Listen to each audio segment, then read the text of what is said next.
Benvenuti a Non sono solo strade, il podcast che racconta la storia delle persone i cui nomi sono incisi sulle targhe agli incroci delle strade.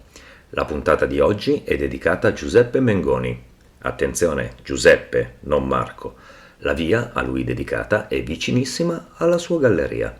Giuseppe Mengoni è stato un architetto e ingegnere e fu colui che progettò la nostra amata Galleria Vittorio Emanuele II. Nasce a Fontana, vicino a Imola, nel 1829. Si forma alla Pontificia Accademia di Belle Arti e alla Pontificia Facoltà di Filosofia.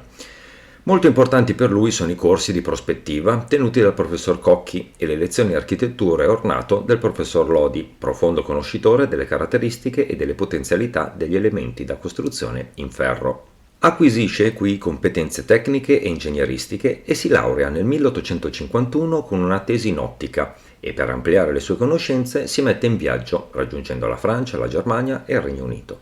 Nel 1854, dopo aver completato il tirocinio presso l'ingegner Cesare Bassini a Bologna, viene abilitato alla professione di ingegnere civile. Tra i suoi primi lavori c'è la partecipazione alla progettazione della ferrovia Pracchia-Bologna e si dedica poi al progetto di sistemazione di Porta Saragozza, cadendo vittima di una bassezza da parte dell'ingegnere capo del comune di Bologna, tal Corioleano Monti, che lo scavalca mettendosi a capo dell'incarico e plagiando il suo progetto. Mengoni reagisce facendo pubblicare una relazione dove sono riportate le sue osservazioni sul lavoro in esecuzione e dove sono messe in evidenza le tante similitudini col suo progetto. Questa pubblicazione suscita polemiche e l'interruzione immediata dei lavori. Nel 1861 vince il concorso internazionale per il disegno di Piazza del Duomo e delle vie adiacenti di Milano, voluto dal comune per dare una nuova fisionomia a una città che voleva assumere un ruolo di primo piano.